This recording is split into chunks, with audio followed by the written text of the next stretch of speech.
Support for Iowa Catholic Radio and Making It Personal is provided by Sarah Vocations Ministry. Learn more at joinserra.org. Making It Personal with Bishop William Johnson on Iowa Catholic Radio and iowacatholicradio.com. Welcome to Making It Personal with Bishop Johnson. I'm Jean Till, and on today's show, we've got parents. That's what we've got. So It's Parents' Day. It's Parents' Day at Iowa Catholic Radio. Pat and Sue Smith, they're parents of Father Nick Smith, the new pastor at St. Patrick's in Perry, and Noah Smith, who just went through the Jesuit novitiate, which I know nothing about, so I'm going to learn a lot. And made first profession of vows. So, See, all that we're going to hear a language. lot more there. So, well, I'm sure even if I'm making a little modest mistake, they'll correct me on that with great compassion. Judge Smith will not pronounce a verdict on me if I make a mistake. So, again, the wonderful week with our educators, and we're on the cusp of a new school year. Again, some have already kind of plunged in. Looking forward this weekend, today, to celebrating as we think about the Jesuit community, diocesan priesthood, but women religious. And we're so blessed in the Diocese of Des Moines to have a number of sisters communities from various countries, Nigeria, Kenya, and also from India. And today we'll be celebrating the Silver Jubilee for Sister Elsie Kirizingal. We should give her a shout out. Mass at St. Pius Parish in Urbandale. And just laughing with her, she's a little missionary of the Sacred Heart, their mother house in Livorno, Italy. But these Indian sisters who are also nurses, a great degree of professionalism at the Bishop Drum Home, but also their great faith and joy, which just radiates. Sister Elsie tells me that she was not the most likely to enter the convent. Nobody would have perceived that. She was a bit of a troublemaker. Oh, no. Even got her whole class punished once for talking out of turn, that they had to stand alongside the road and allow drivers going by. Their teacher made them. So that was a sanction when she was growing up. Boy, sometimes it's true about the sisters. They are tough. The path to religious life is not necessarily a straight path. It's a little curvy road. Yeah. So, and you had your reunion with St. Edmunds Fort Dodge. Yes, 50 years. BVM sisters there. We had BVMs, yep. Pointy hats. Okay. Not like yours. Okay. Well, I hope that was a great time to recollect the stories and anecdotes. Great tradition of St. Ed's. Our educators who do more than convey knowledge, as again, that recent document comparing the role of AI, which surely will be enlisted in our educational endeavors, but not to squelch the joy of discovery, but to form not only the intellect to reason well, to reach out toward truth and grasp it, but that language of the head to be joined to the language of the heart and the language of the hands. So that cultivated intellect, that grace that unites the whole person. And I think Sister Elsie treats the whole person when she's with people. She says, that way I felt unworthy, like Gideon, when that call to religious life stirred in my heart. I thought, how can I serve God in such a profound way? I never considered myself the most pious and capable, but just as God saw potential in Gideon, he saw something in me that I could not see in myself. His grace chose the least, the weakest, and made it enough. Where I decided to try where it would lead, fear and self-doubt tried to hold me back, and that one step, that single moment of openness, has led me to where I am today. And we are so grateful that it's led you to the Diocese of Des Moines, Sister Elsie, and may God grant you many more years of religious life. Looking forward to being with our young people at St. Thomas Aquinas, kind of your old stomping grounds, yes. Jean. Again, some of the parishes are shifting their time of the year or things, and stay tuned. We'll be looking to see maybe some discernment about what would be in our age the most appropriate time for the sacrament of confirmation. So I'll just stir the mystery there. Or stirring the pot. A little teaser for people there, but may the Spirit lead us to where we need to be. And of course, this is the opening of the college football season today, that preliminary game. Where are you going? I just couldn't get that ticket to Dublin, so we'll be, since we'll be heading across the pond next week. But you'll be wearing Iowa State anyway. Iowa State and Kansas State play today in Dublin this morning. So, but looking forward to being with our group on pilgrimage, the 350th anniversary of the apparition of the Sacred Heart to St. Margaret Mary Alacoque, her spiritual director, St. Claude, a group of almost 40 from central Iowa heading over to France, and with Father Trevor Chiquin and the good folks of Cass County also joining us. Father Trevor's mom is going to be with us, so that will make for some interesting dynamics. That'll be fun. We're going to take a quick break. When we return, we will have Pat and Sue Smith, parents of Father Nick Smith, new pastor at St. Patrick's in Perry, and Noah Smith, just went through the Jesuit novitiate. along with a bunch of other kids. I think they have 7 altogether. Kids, Gene? Kids? Okay. Yeah. Hey, my kids are in their 40s. Okay, all right. You're listening to Making It Personal with Bishop Johnson on the Iowa Catholic Radio Network and the Spirit Catholic Radio Network. Welcome back to Making It Personal with Bishop Johnson. And on today's show, we're visiting with Pat and Sue Smith, parents of Father Nick Smith, new pastor at St. Patrick's in Perry, and Noah Smith, a Jesuit novitiate. He just did that this last weekend. I probably said that all wrong. We'll tone it up a little bit. Okay, good. All right, good. Gene. Yeah, I bet people don't know either how this will be works, very instructive for me, too, so to hear that, because each religious community has its own kind of path. There are some similarities, but the Jesuits are quite distinctive in many ways, and to hear about that. But Sue and Pat, thank you for making time for us. The Judge, I don't know if you had to put things on hold or, push a trial back or anything. But, no, we had whatever I had this morning we were able to move back, so it worked out perfectly. Wonderful. So thanks to both of you. So obviously pillars in the community in so many ways in faith. You don't want to kind of offer too many plaudits here, and Sue is just grimacing here in the studio. So let's start with you, Sue. You don't want to be seen as a paragon of a Catholic family, right? You're a very real family. 7 children? Yes, that's right. Yeah, and last year you celebrated your 30th wedding anniversary. How did you celebrate 30 years? We went to Florida for 10 days and just did nothing. Wonderful. Yeah, we just kind of hung out in Naples, and so we have a daughter in college down in Florida, so we saw her swim in a couple collegiate meets. Oh, cool. And then we just went out to eat and had a great time reconnecting. Oh, wow. So a little bit of family time, but a little bit of just you two time. So correct. Wonderful. Yeah. So your daughter is a sprinter or a distance swimmer? Distance swimmer, yeah. Oh, my. I'm exhausted. Yeah, she was swam at Dowling, and then she was able to take that on to the next level. So she and her enjoys first that. name? Cecilia. Cecilia, Yeah. yes. Tremendous. Is she a musician also or not? She's not our musician.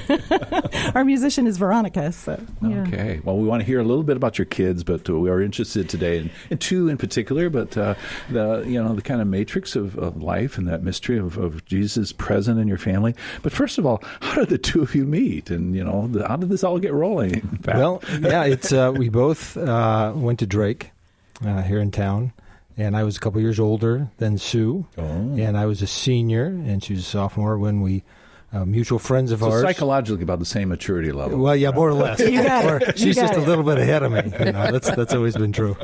But it's mutual friends introduced us in 1988, and then so that's where it all started. And then I went to law school over in Iowa City. All right. And Sue graduated from pharmacy school in 92 and was working here in Des Moines. And I graduated from University of Iowa in 1993. All right. And I'm impressed with these dates. Well, that's part of my profession. I think I just am pretty good with remembering those things. So anyway, I pharmacy at Drake or at Iowa? Pharmacy at Drake. Okay. Yeah. So we MBA at Drake. Yeah. Pharmacy and MBA. Don't forget the MBA part.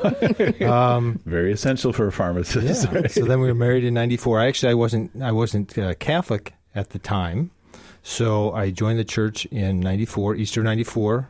Received I call it the sacramental triple, baptism, confirmation. Even. You were not first baptized. I was not baptized until then. And a true Gentile there. Wow. Right. Yeah, right.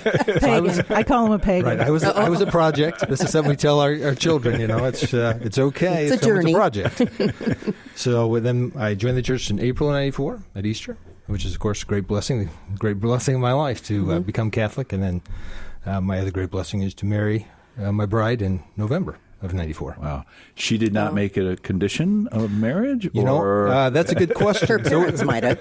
Well, her parents, not an overt condition, but it was a condition, and I knew it was a condition, but she never said it was a condition, but I knew it was. If I promised him pancakes after Sunday Mass, he would come with me. Whatever it takes. There's a certain sacramentality there. I didn't know pancakes were a sacrament. Well, just whatever it takes. That's Yeah. right. Sometimes you get to the heart through the stomach. You got to know the human. Yeah. You got to know the human. So, and were you drawn to any particular things about the church, the sacraments, or there's certain spirituality? Because I believe you've kind of followed a certain spiritual current in your family and found support from the is it the Legionaries of Christ or not? No, I'm confused there. I'm sorry. No, I mean Opus Dei. Opus Dei. Excuse me. Okay. Yeah, excuse me. So there wasn't anything. The thing that this is how the Lord works, right? I didn't really have any formation of any materially growing up, and so what introduced me to the church was my bride, or my bride to be, in the future, and I was open to it. I mean, I think it was like we all are. God puts that in our hearts naturally; it exists, and so I was searching, maybe, the Catholic Church in the form of my future bride opened that up to me, and it appealed to me immediately. The first time she took me to Mass, I didn't understand it. Didn't know who Jesus was. Didn't know what the Eucharist was. But there was something immediate that I recognized was real. And some of that I see in hindsight now. I might not recognize at the time, but I did. And she kept taking me to Mass. I kept going to Mass when I lived in Iowa City, even though I wasn't Catholic. And which sometimes it goes the other way for many young people in Iowa City or any college town. Right. Yeah. But was there a particular parish in Iowa City? Well, I used to go to the Newman Center. Okay. Which was, they had probably still true. The Newman Singers, they were great, and so there was just that part of it. There was I just enjoyed the experience of going. And I promise not to lapse into singing On That Holy Mountain. Well, you're right. There's a danger that I might too. We have to take a break then. Yeah. But I just mentioned in the first segment about the language of the head, the language of the heart, and the hands. So it was partly intellectual, but there was something that really spoke to your heart in this. So no doubt about it. You strike me as a very analytical man, which would be a good asset in your profession. Right? That's true, and there are some people that, as we know, that come to the church from an intellectual perspective. They may know a lot about the Bible, something like that. That wasn't me. I didn't know anything about the Bible. So it really was more. It was personal to me. My future bride literally introduced me to the church by taking me to Mass, and she kept going to Mass, and that was an influence on me. That example of constancy going to Mass. It's the best example you can have. Yeah. I love that you keep referring to Sue as your bride because, it's like what a model for your kids and I know they're not kids anymore, but, for everyone, really. I mean, it's beautiful. It touches my heart. Yeah. Well, lest you think that we were just so holy while we were in college. I think going to Mass on Sunday might have been about the extent of my spiritual life at that point. And so I drug him along after we'd been out on Saturday night. And we're just normal, so the normal kids. Yeah. The later Sunday option was attractive for Mass times. Thankfully, in the Des Moines Metro, those exist. But no, you mentioned the breakfast pancakes. And then the children start coming. And 7 in about 14 years. That's right. That's right. Then did you envision this? Was it like this openness to whatever, God, or let's have 7 kids? I think on the day we got married, if I would have said we're going to have 7 kids, honey, he would have just turned around and bolted out of that church. That would have frightened me. I think that we thought we would have a few, and a few turned into 7, which was fine. Yeah, my dream was to have a lot of children. I think always, and he dreamed big with me, so that was beautiful. But I don't know that we thought 7, and we had other dreams on the day we got married. I think we thought we were headed for, maybe just a nice life with our jobs and a couple, 3, 4, maybe 5 kids. And eventually you start to realize this is really fun. Why would we stop now? It's certainly an wait till adventure. you have grandkids. Yeah, and you get the grace as the child presents himself or herself. No doubt about it. You don't have, if you're lining it up in 2 dimensions, 7 it'd be overwhelming, right? But there you are. And then, of course, maybe Father Nick, the older, and other helped start raising some of the younger ones. Oh, for or sure. Not? He was born old. That's what I tell everyone. He was. I think it was Rose Kennedy once said that if you raise the first 1 or 2 well, the rest of them will take care of themselves. So, we just got him raised up, and then I said, "Go raise the rest of them." Celibacy looked attractive. I don't. My priest uncle always said, "Yeah, he visiting us 5 kids reinforced his vocation." So, but he certainly the witness he gave. Were you still working outside the home as a pharmacist and doing all this? Wow, the logistical coordination. For the first few years, and then it just became clear that my place was at home, and that was where I needed to be. I mean, economically and just physically, I couldn't give my all to both pharmacy and the home. So I stayed home with the kids, and Pat took off. Yeah. Did you feel a great sacrifice in that? I have to say, a little, not maybe as much as some women I know do. It was difficult to give up, that time away and my benefits and everything I had going on, but I don't know. I just have always felt like I wanted to be the one to be home to hear their first words or to watch them take their first steps and so it was hard for me to pick them up and some daycare provider tell me that they met a milestone today and I wasn't there. So eventually they ran their first mile. Yeah. What? So eventually I just decided that was where I wanted to be, and thankfully he was supportive. So then I stayed home. Ah, tremendous.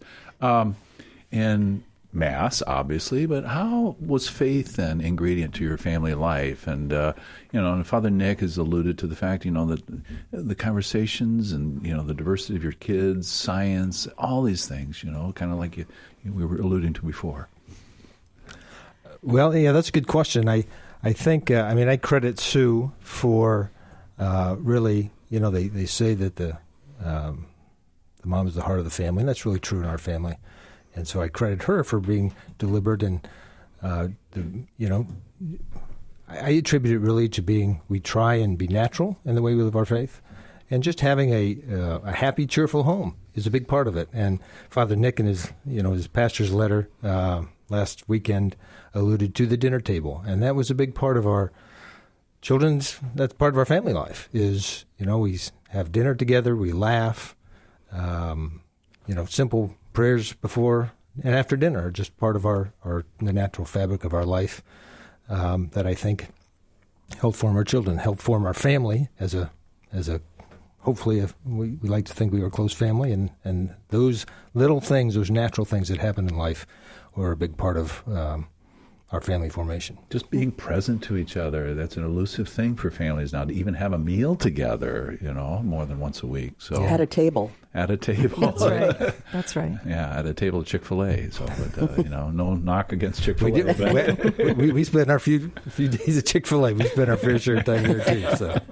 Well, and we have a lot of fun around our dinner table, too. I think we're really no different than any other family in this diocese. It's just maybe because we have 7 kids, our odds are a little more in favor to have one or more go into the religious life. But I think our family's pretty typical, and we had a priest over for dinner a couple of years ago, a Jesuit who was coming to visit us, the vocations director for the Jesuits, and he had dinner with us, and his comment when he left the table was, "Wow, you can't be sensitive and sit around this dinner table."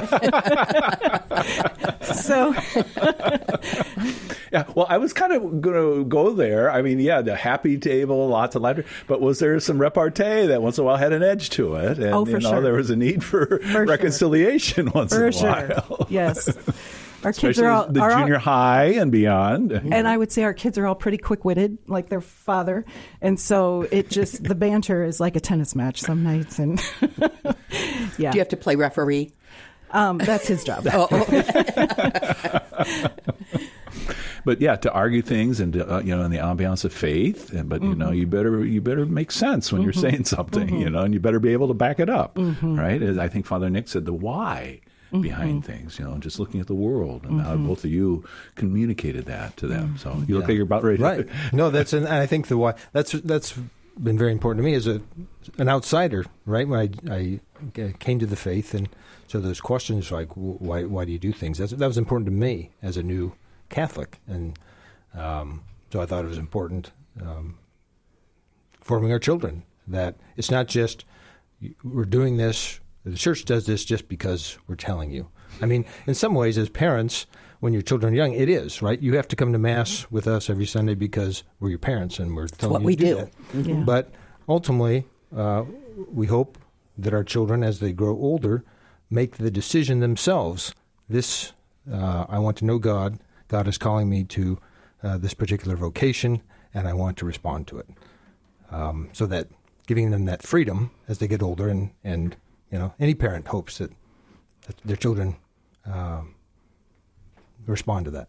So even to frame it in the sense of vocation, and not just a profession or a job, get a job, and start making money, but this is a response to someone beyond yourself in this, whatever that might be. It may have a religious flavor or not, but there's a spiritual dimension to all of this. So, did you, the devotional life? I mean, I'm fortunate to see you both often at Mass on Wednesdays when I celebrate at St. Ambrose Cathedral. So daily Eucharist for you both seems to be an important piece.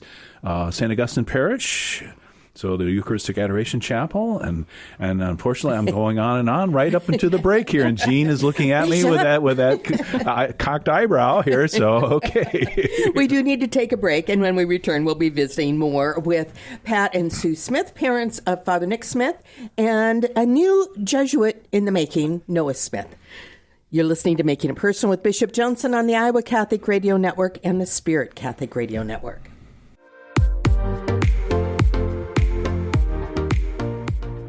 Welcome back to Making It Personal with Bishop Johnson. Always grateful to the St. Sarah Club of Des Moines and the Sarah Club of Council Bluffs, promoting vocations to religious life, priesthood, and the diaconate. I was fortunate to be at the Sarah International Conference in Kansas City to see the broader scope of Sarah and all the charisms that they perform. So thank you for your sponsorship of the show. And again, the prayers and the fruits. 5 men from the Diocese of Des Moines entering the seminary this fall, in addition to the 10 who've already continued that path. So, but it's about time that we start to talk not so much about Father Nick in diocesan priesthood, ordained now, 3 years, and a pastor in full. All right, here. So, but Noah's path, gravitating toward the Jesuits, and how did that happen? He's 5 years younger than Father Nick, and he went to Marquette as an undergrad, and that's where he encountered the Jesuits. And was that part of the draw to Marquette, that it was a Jesuit institution? It really wasn't. Okay. It's one of those things you go visit and you like it. And I really thought he had a great experience at Dowling Catholic when he was in high school. He kind of felt like Marquette was kind of, the next step, or kind of like that again. Dowling 2.0. Yeah, right. Yeah. And so he could have gone west to Creighton, but hey, he could have. Milwaukee's a great area. Right, so. That's right. He encountered Jesuits there. He had a spiritual director who was a Jesuit. And for a student to have a spiritual director, but not necessarily be in formation. Right. Yeah, that's interesting. He worked for an organization called the Pope's Worldwide Prayer Network, which the Jesuits run, and it was based in Milwaukee. And he got involved in service. International travel with that? Or he started college right about the time of the COVID event, and so that kind of limited his he would have, though. He's good at foreign languages. He speaks 3 different foreign languages, and he really wanted to do some international things, but he was limited because of COVID, unfortunately. That will come, I'm yes, sure. Right. And so this process ultimately, and he wrote me a letter, as he indicated he was going to gravitate toward the Jesuits. And so this period of the novitiate, which their province is in St. Paul, Minnesota.